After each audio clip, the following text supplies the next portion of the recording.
يا صديقي دلني لله إني غاية الفردوس والظل الظليل. يا صديقي إننا بالله نحيا فهو نور وهو زاد والدليل. يا صديقي دلني لله إني غاية الفردوس والظل الظليل. يا صديقي إننا بالله Baik Pak Ustadz, kepada Pak Ustadz kami persilahkan Pak. Baik, Bismillahirrahmanirrahim. Assalamualaikum warahmatullahi wabarakatuh. Waalaikumsalam warahmatullahi wabarakatuh. Alhamdulillahirabbil alamin wassalatu wassalamu ala asyrofil anbiya wal mursalin wa ala alihi washabihi ajmain. Rabbi shrah li sadri wa yassir li amri wa hlul min lisani yafqahu qawli. Allahumma akhrijna min dzulumatil wahmi wa akrimna bi nuril fahmi wa ahsin akhlaqana bil hilmi waj'alna mimman yastami'una al-qawla fayattabi'una ahsanah. Subhanaka la ilma lana illa ma 'allamtana innaka antal alimul hakim. Wa ba'du. Bapak-bapak dan ibu-ibu jamaah pejuang subuh Masjid Pondok Indah yang Allah Subhanahu wa taala, alhamdulillah kita bisa ketemu lagi dan kita akan mengkaji walaupun lewat offline ya, online. Nah, sebagaimana biasa saya ingin mengajak kita untuk baca Sayyidul Istighfar terlebih dahulu. Baca Sayyidul Istighfar 1 kali, raditu billahi robba 3 kali. Terus untuk menghindari wabah, menghindari COVID, Bismillahirrahmanirrahim 3 kali, dan Bismillahirrahmanirrahim 3 kali. Mari sama-sama kita baca yang tadi kita sebutkan. Bismillahirrahmanirrahim. Allahumma anta rabbi la ilaha illa anta khalaqtani wa ana abduka wa ana ala ahdika wa wa'dika mastata'tu a'udzubika min syarri ma sana'tu abu'u laka bi ni'matika alayya wa abu'u laka bi dzambi faghfirli fa innahu la yaghfiru dzunuba illa anta. Raditu billahi robba wa bil islami dina wa bi muhammadin nabiyya. Raditu billahi robba wa bil islami dina wa bi muhammadin nabiyya. Raditu billahi robba wa bil islami dina wa bi muhammadin nabiyya. Bismillah tawakkaltu 'ala Allah la haula wala quwwata illa billah. Bismillah tawakkaltu 'ala Allah la haula wala quwwata illa billah. Bismillah tawakkaltu 'ala Allah la haula wala quwwata illa billah. Bismillahilladzi la yadurru ma ismihi syai'un fil ardi wala fis sama' wa huwas samiul alim. Bismillahilladzi la yadurru ma ismihi syai'un fil ardi wala fis sama' wa huwas samiul alim. Bismillahilladzi la yadurru ma ismihi syai'un fil ardi wala fis sama' wa huwas samiul alim. Alhamdulillah, kalau tadi kita bacanya dengan jujur, dengan ikhlas, dosa kita sudah diampuni hari ini, ditambah dengan Ramadan, ditambah dengan puasa ya, ditambah dengan Sayyidul Istighfar, dosa kita diampuni, dan kita dengan segala kekurangan kita, Allah udah ridhoi, karena kita udah deklarasi ridho kepada Allah. Dan yang ketiganya, kita nih insya Allah hari ini akan terbebas dari pandemi, terbebas dari ditularkan atau menularkan, dan kalau kita jaga terus maka insya Allah kita akan selalu dilindungi oleh Allah Subhanahu wa taala. Amin ya rabbal alamin.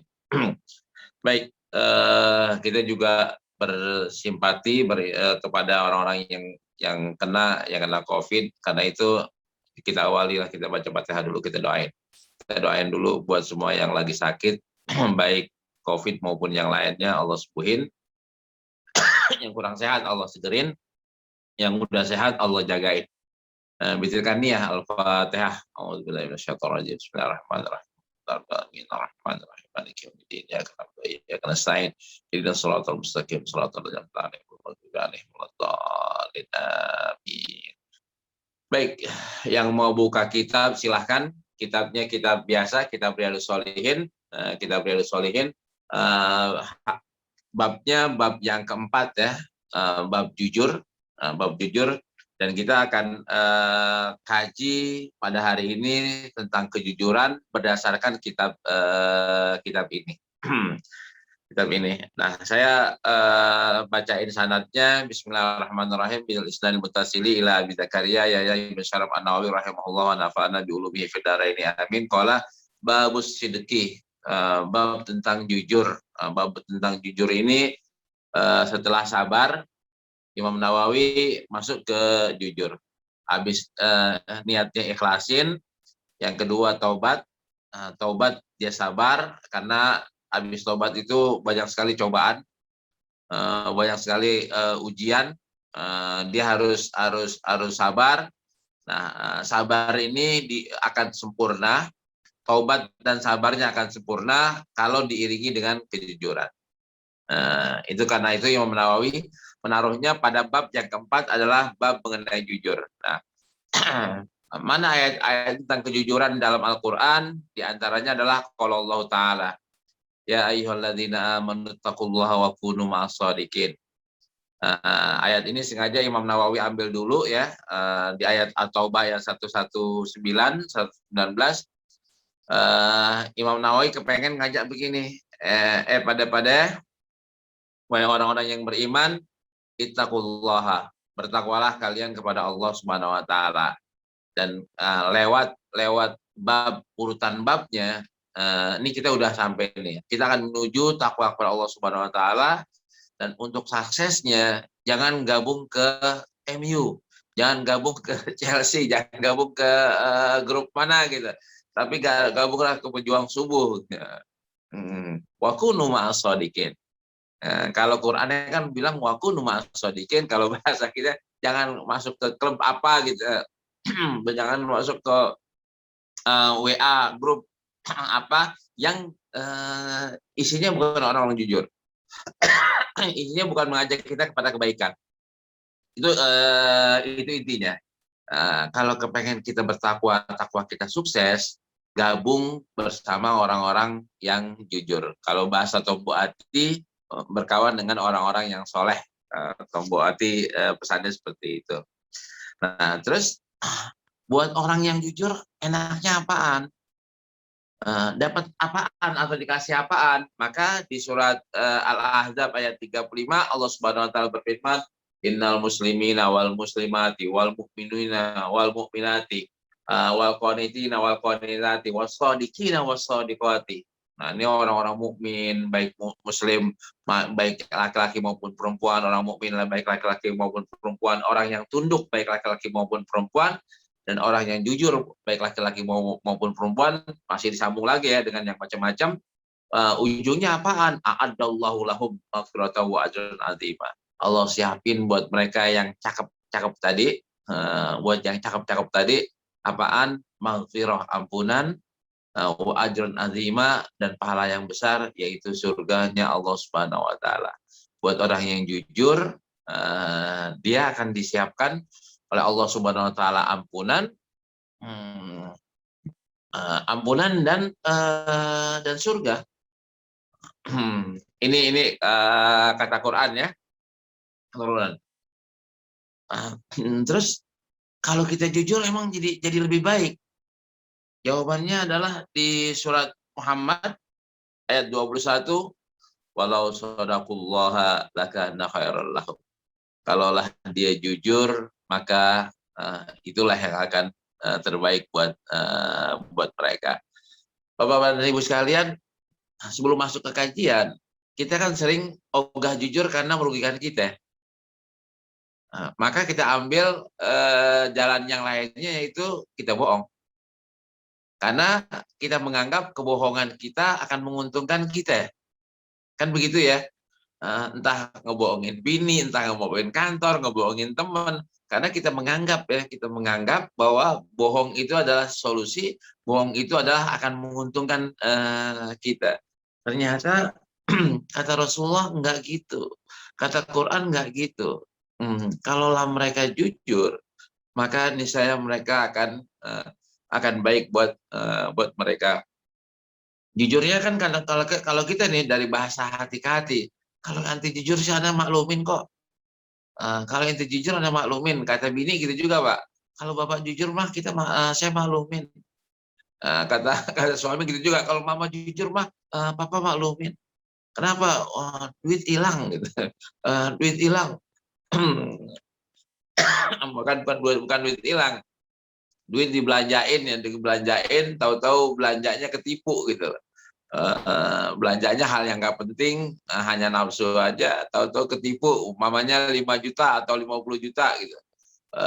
Mamanya, Pak, duit yang 50 aku udah kirim ke panti asuhan ya, ke pesantren ya, aku sumbangin, padahal bohong gitu. Akhirnya tahu-tahu ketahuan, bapaknya marah. Coba dari awal udah jujur, bapaknya kan nggak marah. Begitu sebaliknya. Dan jujur itu tetap pilihan yang terbaik buat kalian, walau kana murron kalau bahasa istilahnya, walaupun itu sebenarnya pahit, tapi sebenarnya itulah yang terbaik. Obat itu pahit, tapi minum obat adalah pilihan pahit yang terbaik, pilihan pahit yang terbaik. Nah, itu ayat Quran yang dipakai oleh Imam Nawawi untuk menguatkan, untuk memberikan gambaran soal konsep jujur. Nah, lantas hadisnya mana? Hadisnya ada 1, 2, 3, 4, 5, 6 hadis. Ada 6 hadis. Hadis yang pertama saya sengaja saya loncatin, saya baca hadis yang kedua dulu, baru nanti yang pertama. Hadis yang keduanya, kenapa kok hadis yang kedua dulu? Saya pengen definisi jujur. Jujur itu apaan sih menurut hadis? An Abi Muhammad Al Hasan ibn Ali bin Abi Thalib radhiyallahu anhuma qala hafiz min Rasulillah sallallahu alaihi wasallam da ma yuribuka ila ma la yuribuka. Fa inna sidqa tama'ninatun wal kadziba ribatun. Qala Tirmizi hadisun hasan, hadisun sahih. Hadis ini sahih, diriwayatkan oleh Imam Tirmizi dari cucunya Rasulullah SAW, yaitu Al Hasan ibn Ali radhiyallahu anhuma. Ini beliau cerita bahwa aku di antara yang aku apal ya, sedikit sekali beliau meriwayatkan hadis langsung dari Rasulullah karena usianya masih kecil banget. Di antara yang aku apal dari Rasulullah adalah dak mayuri buka. Pesannya adalah tinggalkan hal-hal yang meragukan kalian, ila ma la yuribuka, kepada hal yang tidak ada keraguan. Tinggalkan keraguan menuju hal yang tidak meragukan. Fa inna sidqa tama'ninatun, karena kejujuran adalah ketenangan dan bohong adalah keraguan. Bohong adalah kegelisahan. Bohong adalah kegalauan bahasa gaulnya. Nah, kita disuruh apa? Jangan nyerempet, jangan deket-deket hal-hal yang meragukan. Pilih mana nih? Pilihlah yang menurut bahasa hati kita akhirnya ntar enak nih. Ini kayaknya lebih tepat. Ini lebih baik ya. Lebih baik fatwa siapa? Fatwa hati kita. Fatwa hati kita. Cuman saya ingin menegaskan bahwa fatwa hati itu, hati kan ada yang udah suci, ada yang mulai kotor gitu. Nah, kalau aslinya hati kan suci, nurani itu kan suci. Nurani bisa kotor ketika ditetesi apa? Dosa, akhirnya nuraninya ketutup. Nuraninya bersih akan tapi ketutup. Nah, kita ini supaya bersih, Imam Nawawi kan di awal bilang, ini taubat dulu. Baru kesabaran sebagai ujiannya ya, baru nurani itu akan kembali normal, sensornya jadi cakep lagi gitu. Kalau dosa-dosa yang menutupi nurani itu bisa kecuci, bisa kehapus. Nah, obatnya apaan tadi? Obatnya adalah jujur dulu. Habis itu taburin rinso, taburin deterjen. Habis itu lapnya dengan apaan? Isi dengan tazkirah, isi dengan zikir, isi dengan Quran, isi dengan doa, isi dengan nasihat. Maka hati akan bersih kembali. Bapak dan Ibu sekalian, saya di bulan Ramadan ini udah dua kali ikut meresmikan hapus tato ya, program hapus tato. Mereka yang berhijrah. seminggu sebelum Ramadan, itu kami melakukannya di lapas. Otomatis sudah 3 kali nih dalam 1 bulan ini, saya sudah 3 kali melaksanakan program hapus tato.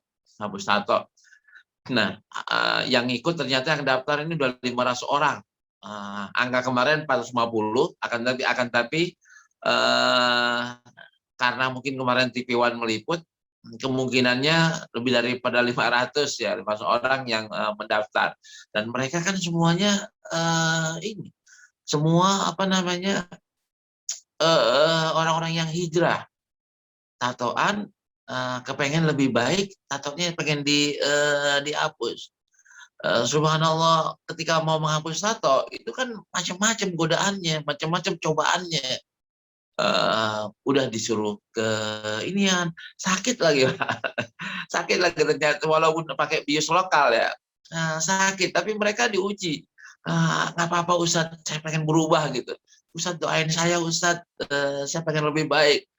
Bismillah, saya selalu mengatakan orang yang hebat, orang yang jalan sukses adalah ketika kita memperbaiki kekurangan kita, bukan kita selalu tertegun dengan kelebihan kita. Betul, kita harus menggunakan kelebihan kita, akan tapi kita harus memperbaiki kekurangan kita. Dan mereka-mereka nih orang yang bertaubat adalah memperbaiki kekurangan-kekurangan mereka. Kita belum tobat, kita belum memperbaiki kekurangan kita. Kekurangan kita apaan sih? Demen sama dosa, sering berbuat dosa, nyaman berbuat dosa. Ini kekurangan kita. Ini wajar atau tidak wajar? Ya zuyina linnasi hubbus syahawati minan nisa. Manusia itu dikasih godaan dengan setan godain kita dengan apa? Hubbus syahawati, dengan syahwat ya, dengan nafsu, dengan keinginan yang tinggi, dengan kepada lawan jenis, dan juga kepada duit ya, kepada harta.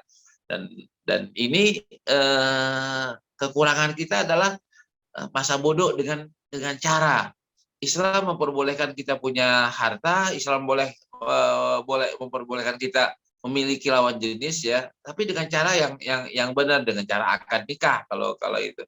Kalau harta dengan cara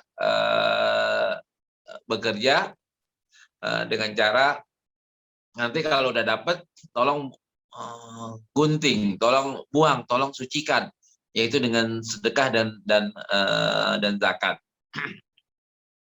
Ini definisi jujur. Lantas enaknya jujur menurut hadis itu kayak apa? Di hadis yang kedua, Bapak dan Ibu sekalian, yang pegang kitab silahkan. Tapi yang di sini hadis yang pertama. Hadis yang pertama, Bal ula Ibnu Mas'ud radhiyallahu anhu an Nabi sallallahu alaihi wasallam qala inna sidqa yahdi ilal bir wa innal birra yahdi ilal jannah wa innar rajula la yasduqu hatta yuktaba indallahi siddiqan wa innal kadhiba yahdi ilal fujur wa innal fujura yahdi ilan nar wa innar rajula la yakdzibu hatta yuktaba indallahi kadzaban, muttafaqun alaih. Hadis ini sahih riwayat Imam Bukhari dan Imam Muslim. Rasulullah dari Ibnu Mas'ud ya, Rasulullah bersabda inna sidqa, sesungguhnya kejujuran itu yahdi ilal bir, akan mengantarkan orang kepada kebaikan. Ini yang tadi kita udah awalin ya. Kejujuran akan mengantar orang kepada kebaikan, walaupun kejujurannya itu pahit, akan tapi kebaikan. Nah, kebaikan ini enaknya apaan Ustadz? Baik tapi rugi, kayak enak lah Ustadz. Siapa yang bilang rugi? Rasulullah di sini bilang wa innal birra yahdi ilal jannah, karena kebaikan ini akan mengantarkan kita kepada surga. Kita bohong untuk mendapatkan keuntungan 10.000 di perbarang kita, atau untuk menunjukkan 1 juta dalam transaksi, tapi akhirnya ke neraka. Rugi nggak? Rugi. Rugi. Kita melakukan hal-hal yang sifatnya kenikmatan sementara, ujungnya neraka, rugi. kenapa kita nggak ngambil kenikmatan yang abadi, kenikmatan yang hakiki, kenikmatan abadi, kenikmatan hakiki, apa tuh? Yaitu surga. Surga adalah abadi, surga adalah hakiki, dan kepemilikan kita selamanya. Bapak di rumah banyak mobil, Pak. Itu kepemilikannya sementara. Bapak punya rumah bagus, punya villa bagus, kepemilikan Bapak sementara. Hak guna bangunan, HGU, Pak. Bukannya SHM. SHM itu adalah di surga baru SHM. Tapi kalau di dunia masih HGU. Kalau di surga ya kita sesuai dengan janji Allah, khalidina fiha abada, akan kekal, dan kita boleh menikmati surga itu dengan semaksimal mungkin gitu, tanpa ada yang mengganggu, tanpa ada pajak, tanpa ada debt collector, tanpa ada yang melempar dengan bom molotov, tanpa ada orang yang merusak, tanpa ada orang yang melakukan hal-hal yang menjadi jelek ya. Umpamanya ada sampahnya, ntar siapa yang bersihin. Nah itu nggak ada tuh warna-warna kayak gitu di surga, dan rumah kita, istana kita full habis gitu, bukan kayak rumah kita di dunia, yang depannya bagus, belakangnya jelek karena bocor, karena sudah mulai menua gitu. Nah di surga nggak ada tuh kayak begitu. Nah, apa syarat masuk ke surga lewat hadis ini adalah kita berbuat baik.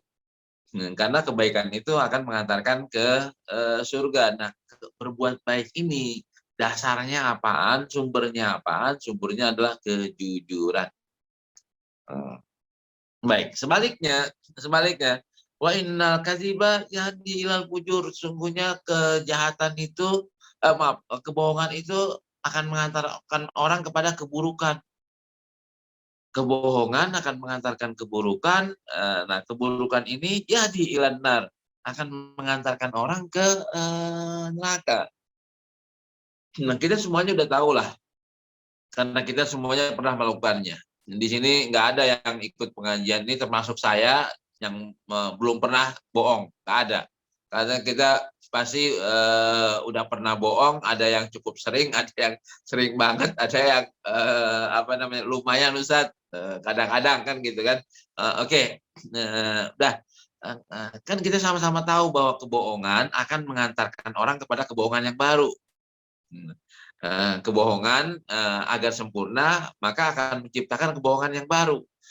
Dari dosa tambah dosa, tambah dosa, tambah dosa, tambah dosa, tambah dosa, kemana larinya, Pak? Larinya ya ke neraka, gitu. Ke neraka. Nah, terus gimana cara merubahnya? Ini hebatnya solusi Islam, Pak. Saya baru menciptakan lagu, judulnya semua tentang Islam. Semua tentang Islam. Salah satu dari baitnya adalah Islam menyeru kepada kebaikan, dan menyeru kepada kebaikan, melarang kezaliman, baik kepada manusia maupun kepada alam raya. Ini salah satu dari isi bait lagu saya. Nanti insya Allah saya share itu. Semua tentang Islam. Islam menyeru kebaikan, kebaikan. Dan hari ini kita akan baca konsepnya yang akan menunjukkan kesempurnaan agama kita. Apa kata Rasulullah selanjutnya? Wa innar rajula, sesungguhnya seorang itu layak duku hatta yuktaba inallahi siddiqan, akan berlaku jujur sampai akhirnya ditulis oleh Allah Subhanahu wa taala sebagai orang yang jujur. Jujur yang terus diupayakan akan jadi karakter, Pak. Jadi karakternya adalah orang yang jujur. Sebaliknya, pembohong, pertama kan itu lahir dari bohong. Bohong kan belum tidak sama dengan pembohong. Kalau pembohong kan udah karakter. Orang yang selalu melakukan bohong, dia akan menjadi pembohong. Nah, kita ini udah sampai mana ya karakter kita? Mudah-mudahan karakter pejuang sembunyi nggak ada yang membohong. Adalah orang-orang yang jujur. Nah, riwayat hadis Nabi nggak boleh dilakukan oleh pembohong. Orang yang separuh pembohong juga nggak boleh. Nggak boleh riwayat mereka tidak diterima oleh ahli hadis. Nah, kita nih kalau nggak diterima ahli tapi diterima sama masyarakat, nggak. jangan ke situ. Sebaliknya orang yang berusaha untuk memulai, orang yang memulai untuk berbohong, lama-lama akan menjadi pembohong. Bohong tambah bohong tambah bohong tambah bohong, maka menjadi pembohong. Karakter jadinya karakter. Kita pengen ambil yang mana? Menjadi pembohong atau menjadi orang yang jujur? Pasti kita pengennya jadi orang yang jujur. Nah, mulainya adalah jujurlah mulai hari ini.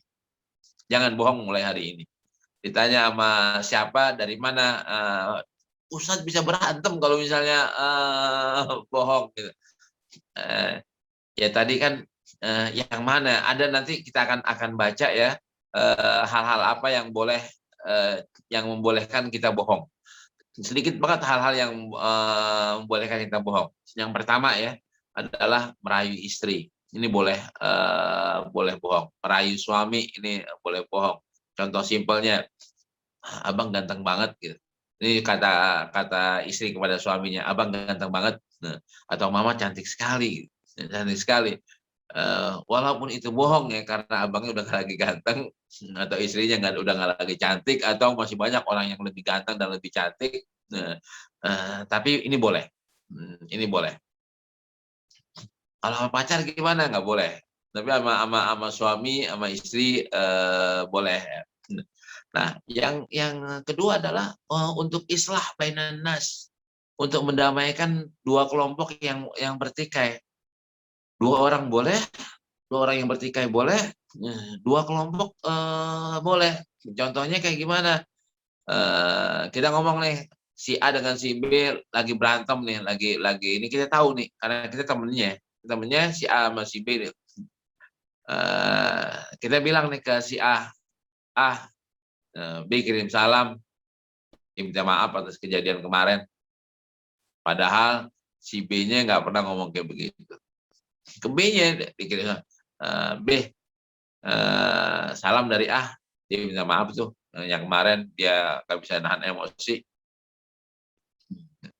Ya udah, gue udah maafin. Itu yang A bilang gue udah maafin, yang B gue udah maafin. Nah, hasilnya apa? Hasilnya kan kedamaian. Padahal si A dan si B sama-sama belum pernah ngirim salam, belum minta maaf. Nah, si C ini mendamaikan dengan cara berbohong. Nah, ini baru dikatakan boleh. Dan yang ketiganya adalah untuk strategi perang. Untuk strategi perang boleh ngebully ngebohongi musuh ya, baik itu dengan apa namanya, kayak waktu kemarin Saddam Hussein bikin tank bohongan ya dari plastik, bikin apa namanya, kalau tentara tuh saya lihat selalu pakai topi baja, tapi ada rumput-rumputnya, itu kan ngebohong gitu, biar disangka puunan kan gitu kan, itu ngebohong. Nah, ngebohong yang ini yang dibolehkan dalam agama kita. Baik, lantas hadis yang ketiga, an Abi Sufyan Sa'ar ibn Harbin radhiyallahu anhu fi hadis tawil fi qissati Herakal, qala Herakal famadza ya'murukum, yakni Nabi sallallahu alaihi wasallam, qala Abu Sufyan qultu yaqulu wa'budullah wa la tusyriku bi syai'a watruku ma yaqulu abaukum wa ya'muruna bis salati wasidqi wal afafi was sadaqati, muttafaqun alaih. Hadis sahih riwayat Imam Bukhari. Abu Sufyan ketika berdagang ke negeri Syam ditanya oleh Kaisar Romawi, Ini Kaisar atau Persia, Romawi, Romawi. Ditanya, ada nabi baru ya, di kampung ini ada nabi baru. Apa sih yang mereka nabi baru ini kampanyekan, ajakan?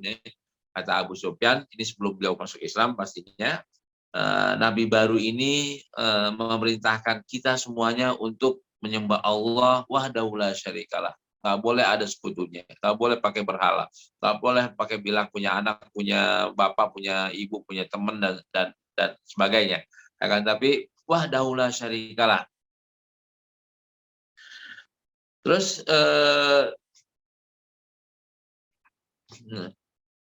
watrukum ma yaqulu abaukum, dan meninggalkan kepercayaan-kepercayaan kuno yang diwarisi dari mulut ke mulut oleh bapak ke anak ke cucu gitu.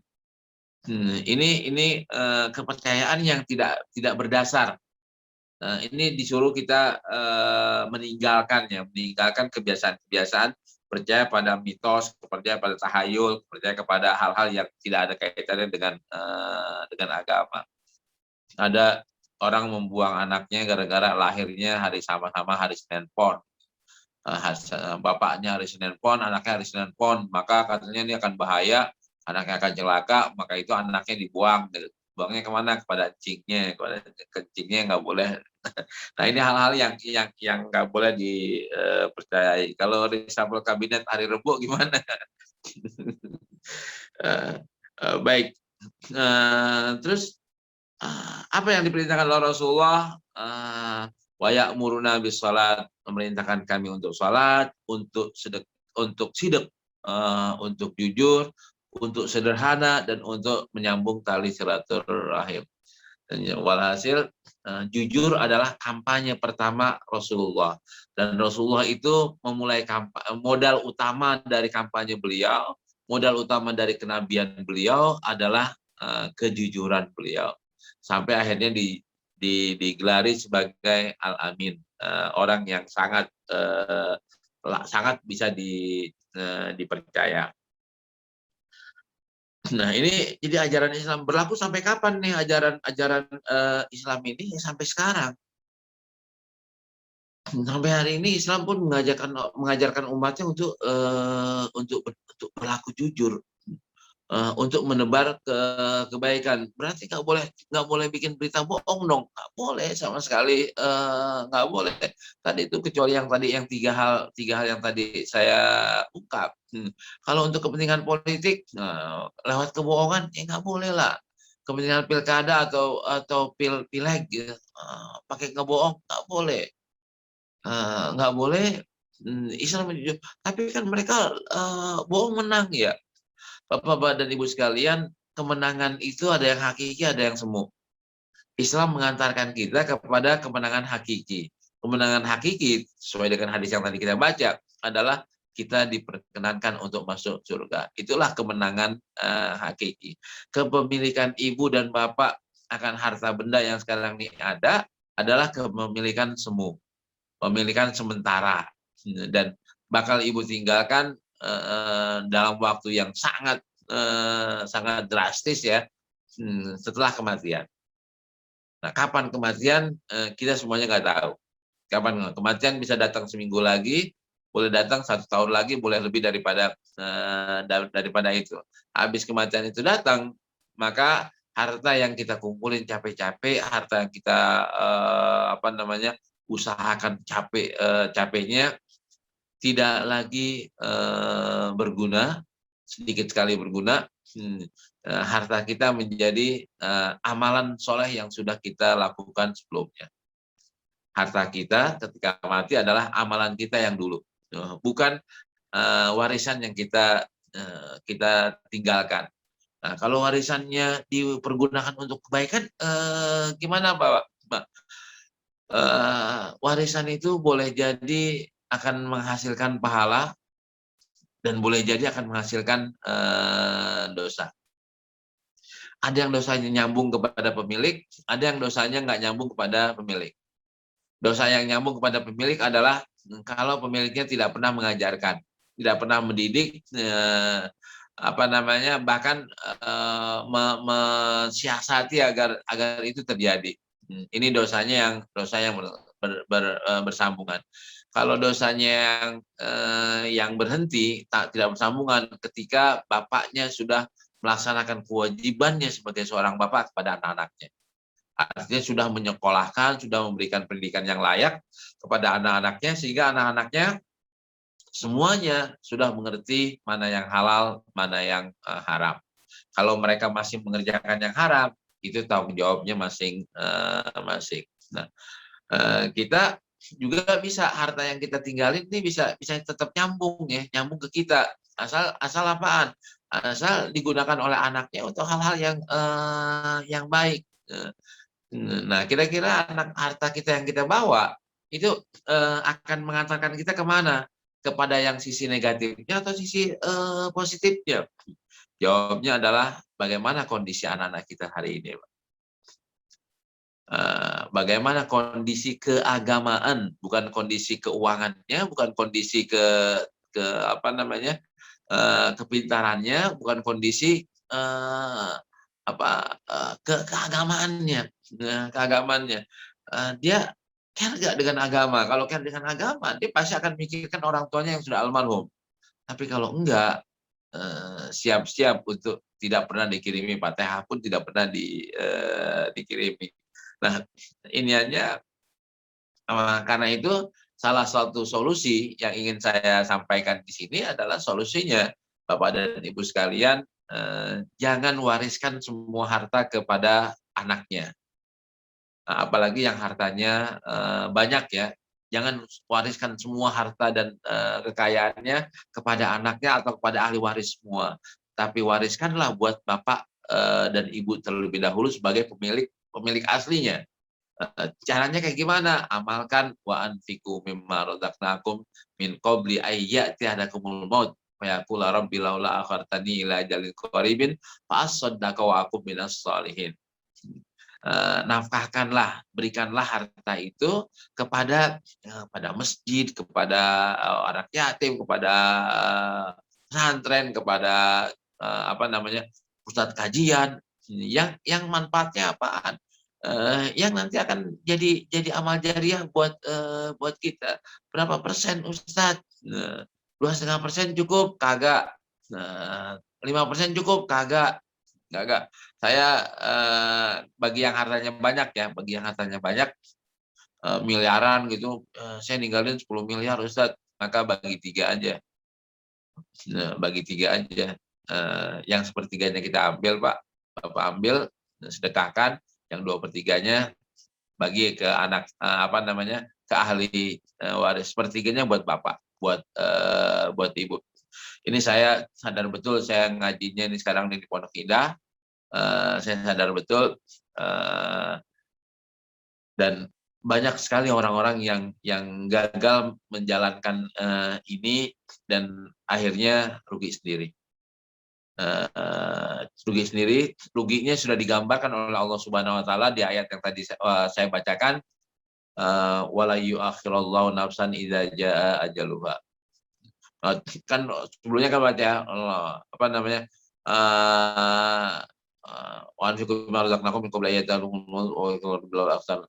yaqulu rabbi laula akhartani ila ajalin qaribin fa asaddaqa wa akum minas shalihin. Jangan sampai Bapak dan Ibu sekalian di 1 menit sebelum meninggal atau 2 menit sebelum meninggal, ketika malaikat sudah mulai mempamerkan ya amal soleh Bapak dan Ibu, dia pamerkan, ternyata amal solehnya masih sedikit ya, amal kurang baiknya masih banyak banget, dan ternyata result hasil akhirnya Bapak akan masuk neraka, Ibu akan masuk neraka. Maka teriaklah Bapak dan Ibu ini, ya Allah, kasih saya 1 hari lagi tambahan ya Allah. Kalau 1 hari, lo mau ngapain 1 hari tambahannya? La asaddaqa wa akum minas shalihin. Aku akan berikan hartaku, enggak lagi 2,5% ya Allah, akan tapi 50%, enggak ya Allah, 70%. 75% buat anak cuma 20% aja. Yang lainnya adalah buat kau ya Allah. Tapi jawaban Allah apa? Wala yu'akhirullahu nafsan idza jaa ajaluha. Allah nggak akan mengurangi, tidak akan menambah-nambah umurnya seorang. Kalau udah datang ajalnya, ya udah habis. Iza jajalwa wallahu khabirum bima ta'malun. Allah tahu kok dulu waktu ngaji kemana aja, waktu diingetin kemana aja, waktu diingetin masih nunda-nunda aja. Nah ini bulan baik, ini baik. Kemarin saya ngisi kajian di Tazkiyah, Baitul Mal Tazkiyah. Di judulnya adalah menghitung pahala-pahala sedekah di bulan Ramadan. Jawabannya apaan? Banyak banget kagak kehitung. Kagak kehitung, pakai kalkulator nolnya berapa gitu. Nolnya berapa? Nolnya kalkulator nggak bisa menampung nilainya sedekah di bulan Ramadan. Nah, gabungin ini, ayo Bapak-bapak dan Ibu sekalian, tolong CCP, entah 10%, entah 20% dari harta yang Ibu udah lama kumpulin ini untuk ibadah di jalan Allah Subhanahu wa Ta'ala, untuk dijadikan amal jariah yang akan menjadi bekal ibu dan bapak. Lagi-lagi saya ingin katakan bahwa bukan berarti kita tidak sayang anak. 90% kan udah banyak, 80% kan udah banyak gitu. Toh kita cuma buat diri kita, masa kita sayang anak sama diri kita sendiri kita nggak sayang? Jangan sampai seperti itu. Sayangi diri kita, sayangi anak kita juga. Anak kita udah kita kasih 2/3 aja udah cukup tuh. Nah, Ustaz, bini saya gimana? Ya hitung-hitungan lah. Hitung-hitungan bini kasih berapa, tapi bilangin bini itu juga ntar pas mau meninggal harus bawa juga buat ente gitu. Ini harus diingetin karena kan meninggalnya belum tentu sama ya, belum tentu deketan, tapi kepengennya barengan gitu, barengan di surganya gitu. Silahkan seperti itu. Jangan ragu, jangan takut untuk menafkahkan hartanya di jalan Allah Subhanahu wa Ta'ala. Baik, itu hadis yang ke berapa tuh? Hadis yang keempat. Hadis yang kelimanya. An Abi Sabit. Hadis yang keempat. An Abi Sabit, wakila Abi Sa'id, wakila Abil Walid, Sahal ibn Hunayf, wa huwa badriyun radhiyallahu anhu anna Nabi sallallahu alaihi wasallam qala man sa'alallaha ta'ala asy-syahadata bi sidqin balaghallahu manazil asy-syuhada wa in mata ala firashihi. Rawahu Muslim. Ini hadis ini menggembirakan banget, Pak. Menggembirakan buat orang-orang yang jujur, buat orang-orang yang udah pasang niat. Apa kata Rasulullah? Sesungguhnya orang yang meminta kepada Allah Subhanahu wa Ta'ala untuk mati syahid dengan jujur, orang barang siapa yang meminta mati syahid kepada Allah Subhanahu wa Ta'ala dengan jujur, ini syaratnya nih. Apa dampaknya, apa manfaatnya? Allah akan sampaikan dia ke level syuhada walaupun dia meninggal di atas kasur, bukan di medan perang. Sama di hadis-hadis yang lainnya juga ada contoh yang lain. Ntar malam saya kepengen tahajud nggak apa-apa, 4 rakaat aja sama witir 3 rakaat, jadi 7 rakaat. Tahu-tahu ketiduran, Pak. Ketiduran sampai azan subuh baru bangun. Ya Allah, pengen tahajud kok jadi kelupaan. Asal niatnya jujur, asal dia sungguh-sungguh beneran, maka Allah akan catat tahajudnya yang 7 rakaat tadi itu, walaupun dia ngorok, walaupun dia tidak melakukannya. Akan tapi contoh yang jujur kayak gimana? Nonton bola. Nonton bola, bangun nonton bola, katanya mau sholat, tahu-tahu nonton bola, atau ya atau nonton bolanya dari jam 12 sampai jam 2, pengen bangun ntar nih jam 3, dia nggak bangun lah Pak. Nah, itu namanya nggak jujur. Tapi kalau tidurnya jam 9, pengen bangun jam 3, terus ketiduran ya jam 4 baru bangun, maka itu dianggap sudah jujur. Apa? Saya pengen sedekah. Pengen sedekah 100 juta, 100 juta. Tahu-tahu nggak punya duit nih, nggak punya duit. Dapat nggak? Belum punya duit, dapat nggak pahalanya? Dapat. Hanya saja ntar nih akan diuji oleh Allah Subhanahu Wa Taala. Begitu dapat duitnya gede, dapat 2 miliar, keluarga tuh 100 juta. Kalau dapat 2 miliar, 1 jutanya nggak keluar, bohong ente kemarin, bohong ente. Nah, kita bisa nggak nih jaga ini? Allah kasih kesempatan peluang, tapi kita jangan bohongin Allah. Allah nggak bisa dibohongin karena Allah ya'lamu tukinnu wa ma nu'lin wa ma tu'lin. Allah tahu apa yang kita ungkapin dan apa yang kita sembunyikan di hati. Untuk itu kalau kita udah jadi orang baik ya, menjadi orang baik dan jadi orang jujur, kemauan kita kan semuanya kan landasannya kejujuran. Kalau udah kejujuran, maka tadi tuh nilainya udah jadi positif, udah jadi positif. Contohnya, contoh apa? Ya tadi itu, umpamanya saya ngelihat sistem di yang saya lakukan sendiri, Pak. Ini maaf ya, jangan ditafsirkan ria, jangan ditafsirkan ujub, jangan ditafsirkan hal yang negatif. Saya ngelihat kampus saya dulu di UKM, University Kebangsaan Malaysia. Terus saya lihat juga kampus UIA yang baru, University Islamic International University di Malaysia. Saya juga melihat kampus yang di Jordan. Kampus di Jordan tuh sempit, Pak. Sempit tapi lengkap. Kampus di UKM tuh gede banget ya, kegedean. Gede banget, 1080 hektar, Pak. Kampus 1080 hektar. Nggak kebayang zaman UI di Salemba berapa hektar doang gitu kan. Ini lawan sama UKM yang sekian gedenya. Kalau pindah ke Depok jadi berapa puluh hektar di Depok ya. Nah, atau berapa ratus hektar di Depok. Nah, itu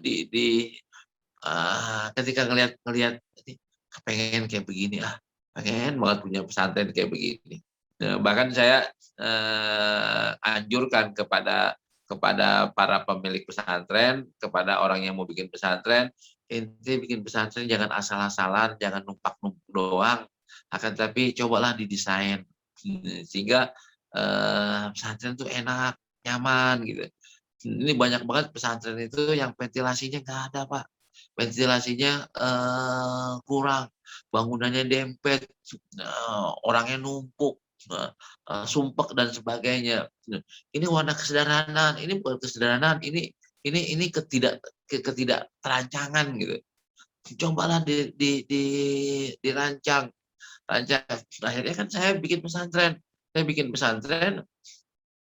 Saya pasang niat banget. Saya mau bikin pesantren nggak mau sembarangan. Maunya teratur, maunya indah, maunya cakep. Alhamdulillah, Pak. Alhamdulillah dengan segala kekurangan yang banyak banget itu, saya bilang pesantren saya adalah pesantren yang terindah di Indonesia. Salah satu dari mungkin 3 pesantren atau 5 pesantren terindah di Indonesia ya pesantren saya. Karena kenapa kok saya berani bilang terindah? Bukannya termegah ya, bukannya termewah, bukannya terbagus, bukan. Akan tapi terindah. Karena berada di atas gunung, dengan tata letak yang enak, yang nyaman, orang bisa menikmati keindahan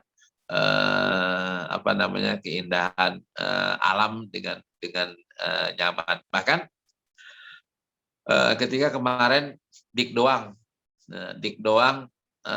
saya rekaman sama beliau dan saya lihat itu juga ada di YouTube-nya, di beberapa YouTube-nya beliau mengklaim Dik Doang itu mengklaim Ana adalah artis yang paling kaya, kata beliau nih. Kalau Raffi Ahmad baru memiliki Ferrari, Andri baru memiliki mobil sport, maka saya memiliki kereta yang lebih mahal, yang jauh lebih mahal. Karena di depan rumah beliau betul-betul lewat kereta, berarti tiap hari beliau bisa lihat kereta 50 kali atau berapa puluh kali itu. Lihat kereta. Nah, kalau Andri dan si Raffi Ahmad kan selalu ngeliatin mobilnya itu. Beberapa kali beliau ngeliatin mobilnya. Nah, itu candaan beliau. Nah, saya copy paste. Saya copy paste dengan apa? Saya adalah ustadz yang paling kaya di Indonesia. Kenapa? Karena saya punya Gunung Pangrango. Kalau yang lain baru punya apartemen, punya rumah, maka saya punya Gunung Pangrango karena pesantren saya di bawah Gunung Pangrango. Kapan saja saya bisa nikmati, kapan saya bisa menghirup udaranya yang segar. Ini lewat kajian ini, dan orang yang konsultasi saya dengan pengen bikin pesantren, saya bilang jangan asal-asalan.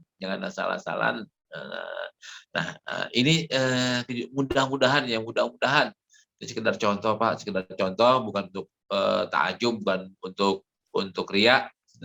Mudah-mudahan aja dah saya banyak dapat pahala lewat sini, lewat menunjukkan kepada dunia Islam, dunia pesantren, bahwa buatlah pesantren yang bagus ya, yang bagus. Ini mungkin hadisnya. Ada hadisnya satu lagi panjang banget. Nah, saya ambil hadis yang ke-6 aja, Pak. Hadis yang ke-6, an Abi Khalid Hakim ibn Khizamin radhiyallahu anhu qala Rasulullah SAW al-bayyani bil hiyat malam yatafarraqa fa in sadaqa wa bayyana burika lahuma bi bai'ihima wa in katama wa kadzaba muhiqat barakata bai'ihima muttafaqun alaih. Ini orang-orang pedagang nih, Rasulullah ingetin al-bayyani bil hiyat. Dua orang yang bertransaksi itu dua-duanya masing-masing punya hak untuk membatalkan, punya hak untuk memilih. Malam yatafarraqa, kalau duanya belum berpisah. Kalau dalam transaksinya itu adalah sedekah, jujur nih, jujurnya yang jujur siapa? Penjual jujur, pembeli jujur, maka diberkahilah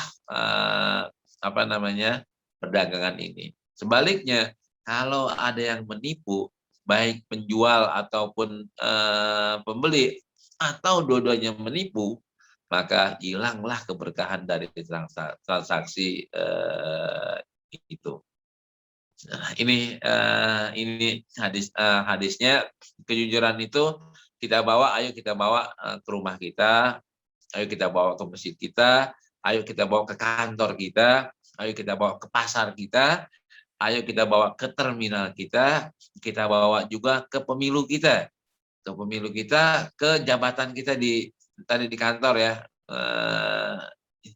Kita bawa ke diri kita sendiri, karena kejujuran itu adalah sudah menjadi karakter kita. Bagaimana Ustadz kalau masih saya nih jujur, Ustadz, saya ini adalah orang yang jarang jujur, Ustadz, banyakkan bohongnya.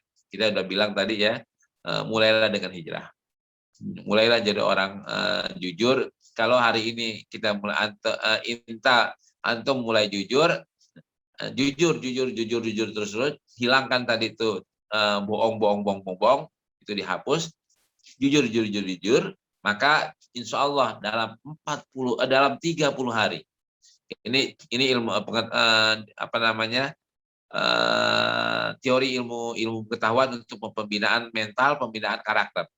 30 hari ente nggak pernah bohong, 30 hari ente selalu jujur, ente akan menjadi orang yang jujur.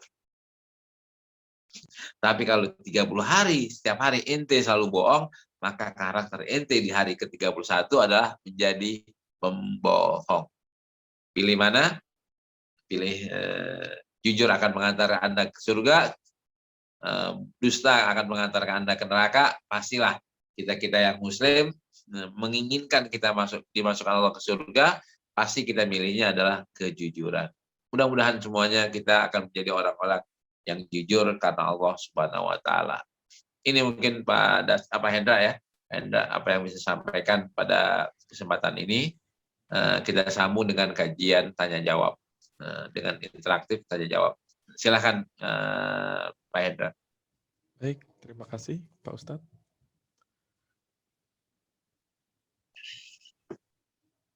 Baik, terima kasih Pak Ustadz atas Sama-sama. Ya, terima kasih Pak Ustadz atas penyampaian kajiannya, Masya Allah. Jadi semakin membuka mata kita ya Pak Ustadz ya, tentang sebenarnya kita di keseharian tuh harus selalu menerapkan perilaku jujur ya Pak Ustadz. Karena terkadang kita suka lupa gitu karena bohong-bohong kecil, tapi ternyata bisa bikin kita masuk ke neraka gitu Pak Ustadz ya, kalau terlalu sering. Baik, Pak Ustadz mohon izin sebelum kita lanjut ke sesi tanya jawab, ada beberapa pengumuman terlebih dahulu kepada para jemaah. Boleh. Baik, untuk informasi yang pertama, kajian besok Ahad 25 April 2021 atau bertepatan dengan 13 Ramadan 1442 Hijriah pukul 05.30 sampai 07.00.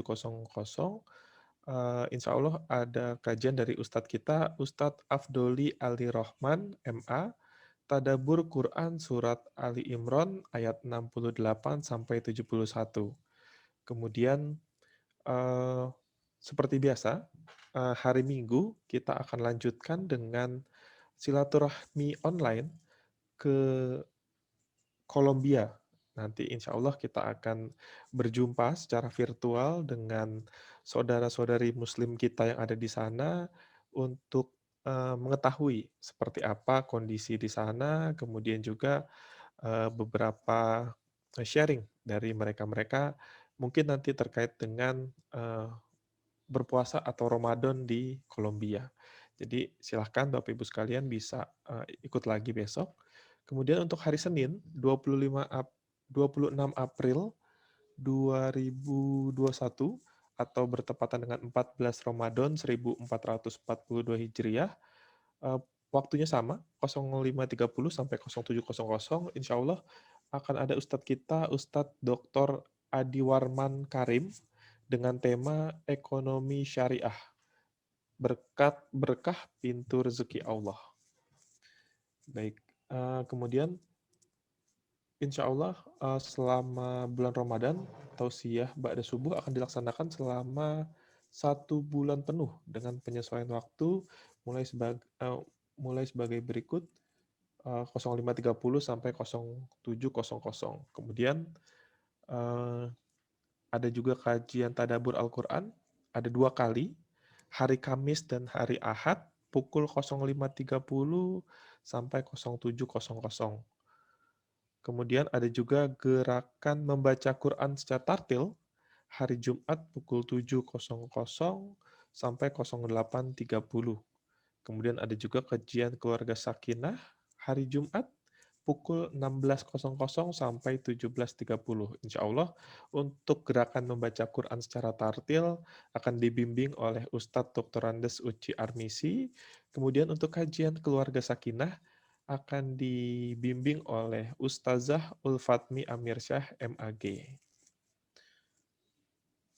Selanjutnya terkait dengan program pendidikan, kami persilahkan kepada Pak Ustadz Edi untuk bisa menyampaikan informasinya, Pak.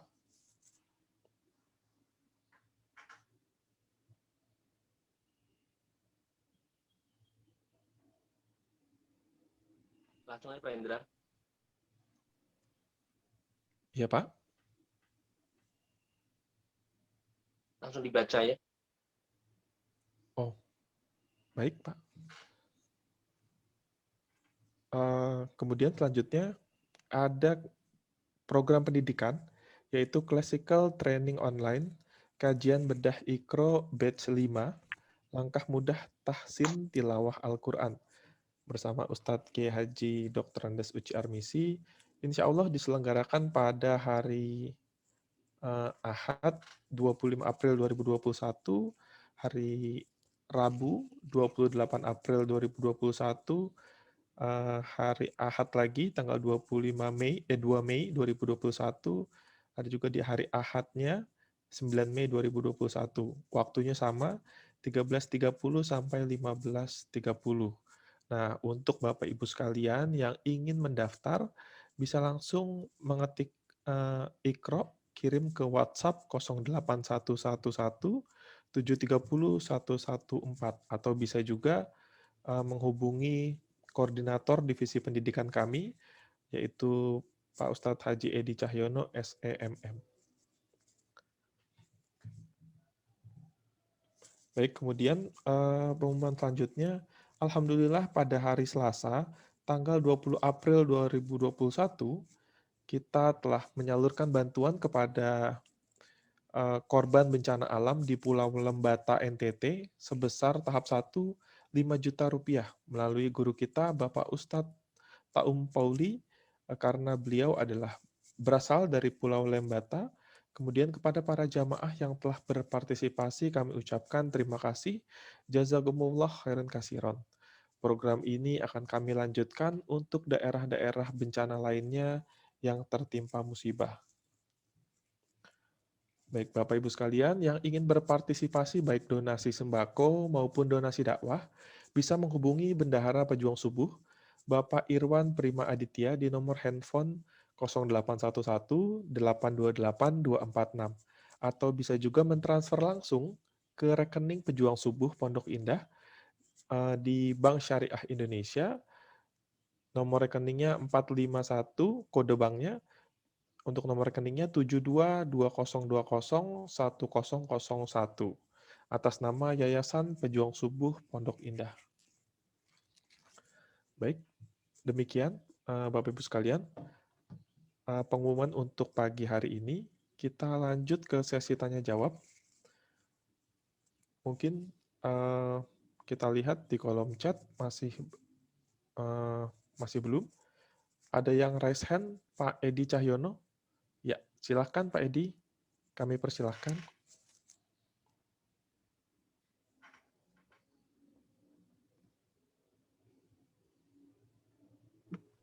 Assalamualaikum, Ustadz Lutfi. Waalaikumsalam, Pak Edi. Luar biasa, sebelum saya ada pertanyaan, mungkin izinkan saya sedikit untuk menambah maklumat tadi kepada Bapak-Bapak Ibu yang telah mendaftar kajian bedah Iqra. Untuk acara training adalah hari Minggu besok, tanggal 25, yaitu mulai jam 1 kita adakan opening ceremony. Kepada Bapak Ibu yang telah mendaftar atau yang akan mendaftar, kami persilahkan untuk segera untuk melakukan pendaftaran, dan sekali lagi acara akan dimulai besok hari Minggu mulai jam 1 siang. Sekali lagi jam 1 siang kita adakan opening ceremony. Baik, untuk pertanyaan Ustadz Lutfi yang dirahmati Allah, tadi saya sangat appreciate sekali bahwa Ustadz mendirikan satu pondok atau pesantren yang paling terindah gitu ya, kalau luar biasa. Mungkin juga kami ingin bertandang atau meninjau lokasi Ustadz, insya Allah ya. Alhamdulillah. Pertanyaan saya adalah dengan berkembangnya ilmu pendidikan sekarang, di mana sudah diterimanya lulusan-lulusan pesantren itu setaraf dengan kurikulum di tingkat nasional ya Ustadz ya. Nah itu apakah di dalam pondok pesantren yang Ustadz dirikan ini sudah mencakup juga materi atau kurikulum atau mata kuliah dasar dari yang terkait dengan dinas pendidikan maupun dari segi unsur agama, sehingga akan terlahir santri-santri yang agamis namun yang educated gitu ya, yang memiliki profesionalitas yang mumpuni ya. Kita kekurangan para dai yang profesional. Jadi dalam arti dai yang mempunyai wawasan baik nasional maupun internasional, dia dapat mempersatukan ya. Jadi setiap ajaran atau dakwahnya itu dengan penuh keilmuan akademisi yang bisa dipertanggungjawabkan.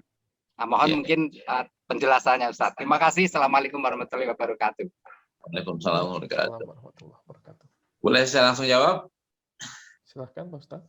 Ya, makasih Pak Edi pertanyaannya, dan mungkin jamaah sekalian, jawaban saya agak sedikit jawaban saya agak sedikit mengejutkan karena pesantren saya tidak ada santri tetapnya. Saya namanya tetap pesantren karena sistemnya tetap pesantren. Namun tidak ada santri tetap.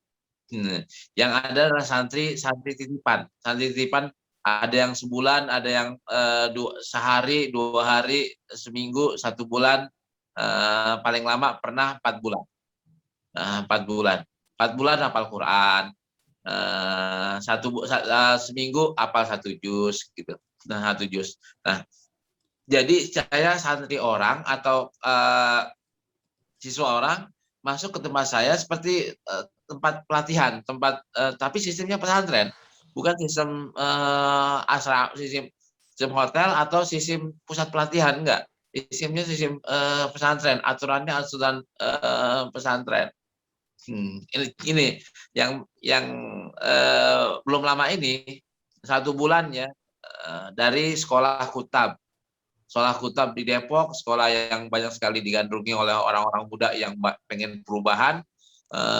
Itu 1 bulan di santri kami. Mereka ngejar 8 juz, Pak. Ngejar 8 juz target. Ada yang lebih, ada yang mereka selama 1 bulan itu ngapal. Udah habis itu pulang. Kemarin juga ada kita pesantren untuk pemulung di Jakarta. Kami mengadakan pesantren untuk pemulung selama 2 hari doang. Mereka study tour ke tempat pengolahan sampah, terus nginepin di tempat kami, terus disentuh rohaninya, disentuh kemampuan skill memulung, skill mengolah barangnya. Ini kami lakukan. Dan kampus-kampus alhamdulillah ada berapa kampus yang 27 kampus, kurang lebih lah 27 kampus atau 25 kampus gampangnya, 25 kampus dengan kami, mereka akan belajar seminggu sampai 2 minggu untuk IT-nya hadis gitu. Nah, dan IT hadis kami advance di situ, terdepan untuk Indonesia di bidang IT-nya hadis. Mereka belajar selama bisa 3 hari, bisa seminggu, bisa 2 minggu. Jadi pesantren saya kayak begitu, Pak Edi, tidak punya santri tetap. Dan ini insya Allah Lebaran kami akan melatih, ini permintaan Pak Gubernur DKI, orang-orang yang habis Quran di Jakarta, tolong dibekali skill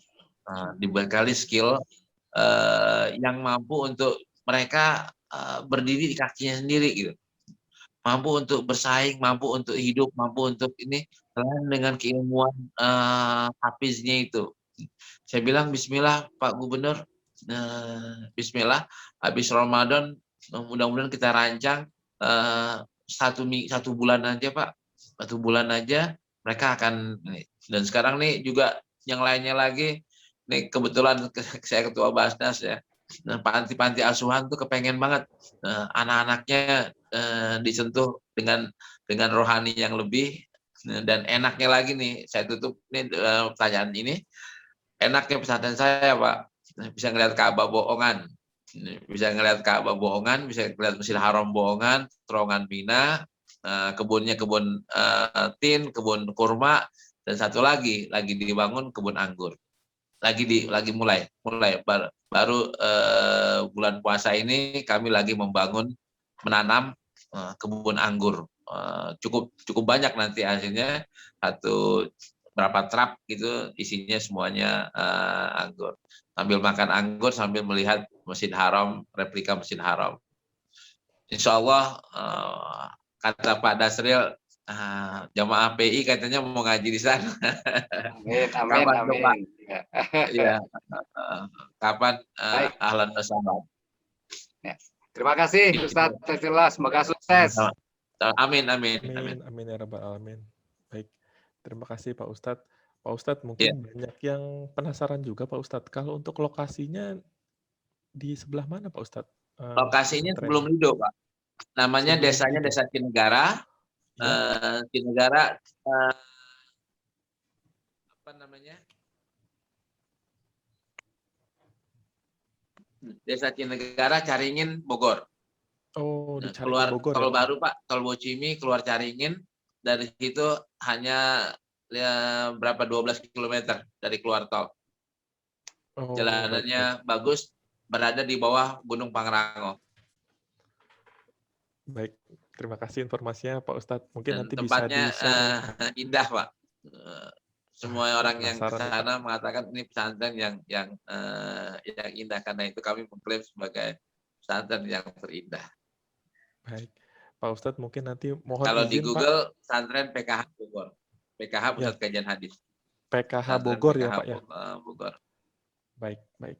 Terima kasih Pak informasinya. Ya. Ini biasanya ibu-ibu kita yang di kajian seneng gitu Pak kalau misalnya ke tempat apa namanya pesantren-pesantren yang indah pemandangannya gitu kan, yang banyak bunga-bunga gitu. Silakan. Baik, terima kasih Pak Ustadz. Kemudian kita open lagi pertanyaannya, silahkan Bapak Ibu sekalian. Yang punya pertanyaan bisa langsung raise hand saja. Silakan Pak Hendra. Halo Pak Ustadz.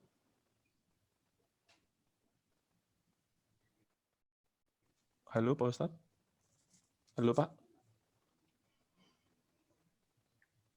Dengeran, Halo Pak Pak Hendra. Ustadz. Pak Hendra. Iya, mohon maaf Pak. Halo, terdengar Pak? Halo Pak Ustadz. Jelas Mas Hendra. Oh iya, baik, terima kasih. Baik, terima kasih Pak Ustadz. Insya Allah nanti kita akan apa namanya berkunjung ya Pak ya ke sana. Insya Allah kita silaturahim bersama dengan Suaranya nggak para kedengeran. jamaah. Halo Pak Ustadz, apakah jelas? Halo, tes. Di saya jelas Mas Ustadz. Oh iya. Itu ada Pak Hendar mau bertanya kayaknya. Ya, silakan. Baik, silakan Pak Hendar.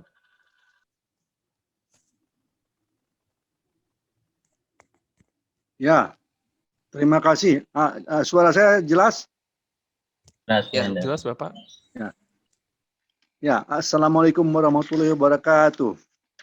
Waalaikumsalam. Ustadz, salam kenal saya Hendar Asmara. Saya ada dua pertanyaan. Pertanyaan pertama adalah mengenai 6 hadits tadi. Saya akan coba baca catatan saya. Tolong dikoreksi apa betul atau tidak. Ya. Hadits pertama mengenai tinggalkan keraguan. Inilah yang meyakinkan nurani. Betul. Kedua kejujuran mengantarkan kepada kebaikan atau surga. Sedangkan kebohongan mengantar kepada keburukan atau neraka. Iya. Terus ketiganya meninggalkan hal-hal tahyul atau mistik. Iya. Keempat, jangan wariskan semua harta kepada ahli waris. Iya. Kelima, dirikan pesantren. Keenam, perdagangan jujur. Apa betul itu catatan saya, Ustaz? Betul. Ya, terima kasih. Lalu pertanyaan keduanya adalah mengenai ini. Bentar.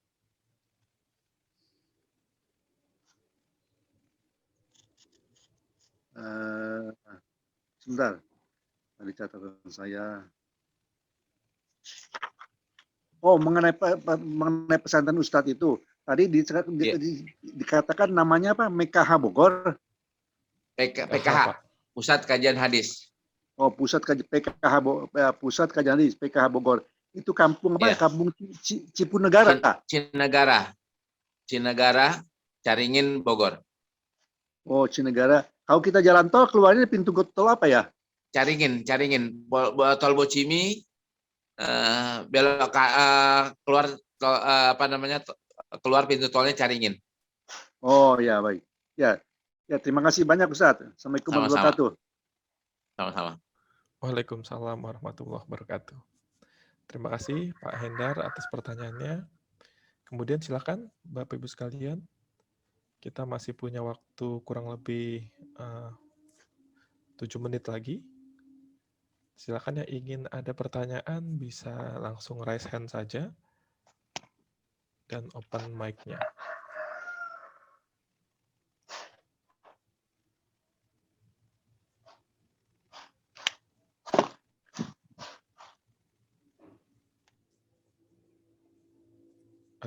bagaimana? Apakah ada?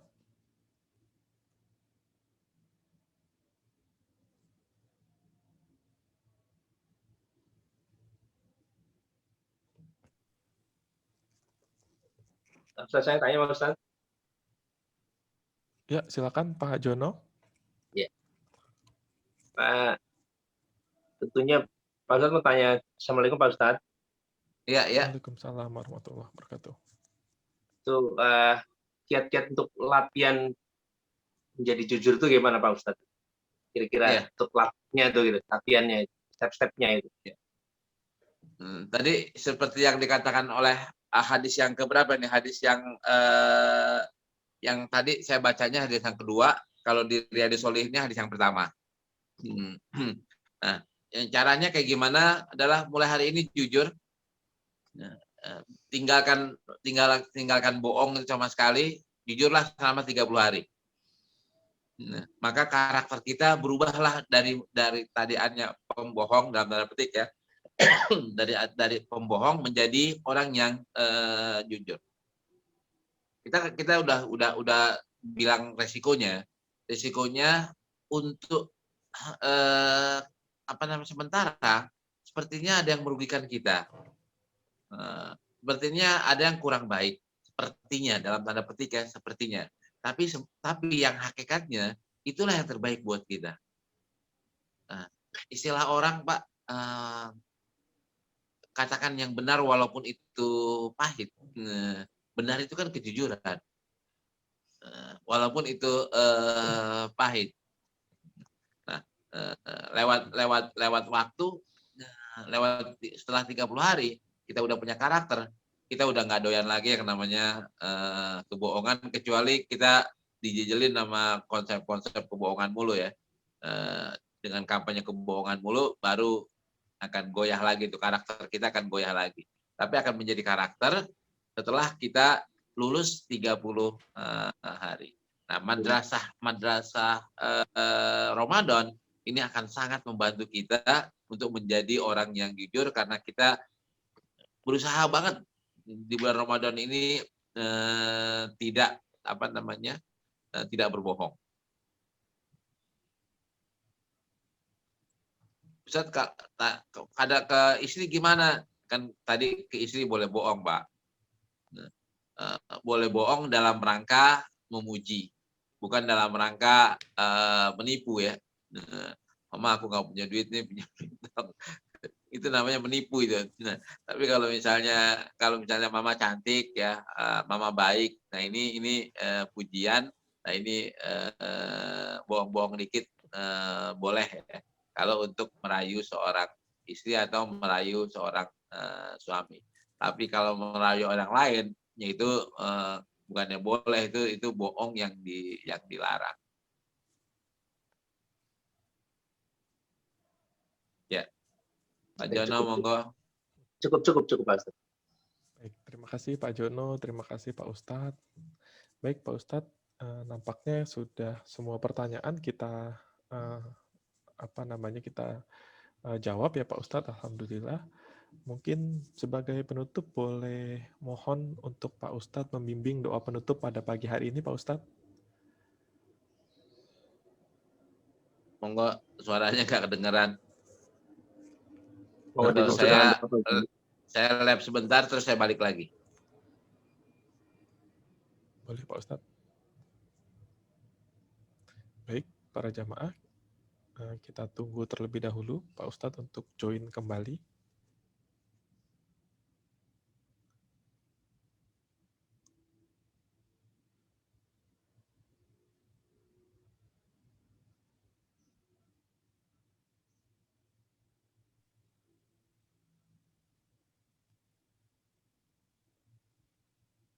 Baik. Sudah bisa. Sudah terdengar suara saya Pak Jono? Sudah kedengaran? Oh, berarti tadi mungkin Pak Ustadz sedang ada gangguan mungkin ya internetnya.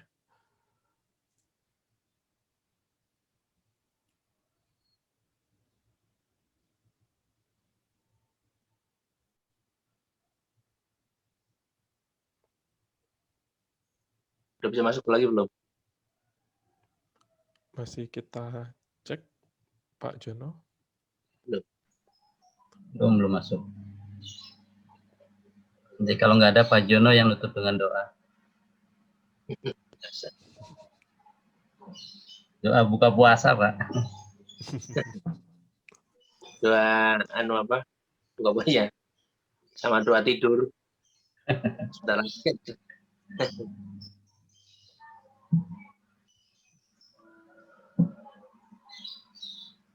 Ada chat dari Ibu Rukyah Khodilawati. Bismillah, Afwan host boleh minta nama pesantren dan alamat pesantren Ustadz di Bogor, syukron. Baik Ibu, mungkin tadi sudah disampaikan oleh Pak Ustadz. Alamatnya bisa di-search saja di Google. Ada namanya PKH, pesantren PKH Bogor, Ibu. Pusat Kajian Hadis Bogor, tepatnya di Desa Caringin, Bogor. Nanti bisa langsung dilihat untuk direction-nya menuju ke sana. Seperti itu.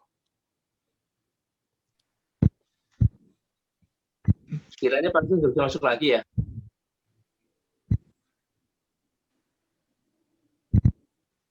Mungkin ada gangguan. Oh, sudah masuk ini Pak Ustadz. Udah masuk? Namun belum di-unmute. Ya. Udah, alhamdulillah Pak, masuk lagi Pak. Alhamdulillah. Oh iya. Ya, jelas. Sudah terdengar Pak Ustadz? Maaf, suaranya keganggu. Ya, alhamdulillah baik Pak Ustadz. Telah sampailah kita di ujung acara kajian pagi hari ini. Mohon kepada Pak Ustadz untuk berkenan memimpin doa penutup di pagi hari ini, Pak Ustadz. Baik. Wafana karim wafana rahim hamdan yuafi ni'amahu wa kafi mazidah. Ya benarkan hamdu kama yang bagi jalal karim wajib sultanik. Allahumma shalli ala Muhammad wa ala alihi wasallam. Maina ala dzikrika wa syukrika wa husni ibadatik wa zikri la ilaha illa anta subhanaka inni kuntu minadh dhalimin. Hasbunallahu wa ni'mal wakil wa la haula wa la quwwata illa billahil azim. Allahumma shfi mardana Allahumma shfi mardana Allahumma shfi mardana Allahumma shfi mardana shifaan ajilan la yughadiru saqama. Allahumma anfa'na al-bala wal fitan ma dhahara minha wa batan min baladina hadza wa min buldanil muslimin ammah. Allahumma taqabbal minna salatana wa taqabbal minna siyamana. Allahumma taqabbal minna qiyamana waj'alna min muttaqai syahr Ramadan waj'alna min muttaqai syahr Ramadan waj'alna min muttaqai syahr Ramadan bi rahmatika ya arhamar rahimin. Ya Allah, ya Tuhan kami, ampunilah segala dosa dan kesalahan kami. Ya Allah, kami sudah belajar hadis-hadis tentang jujur ya Allah.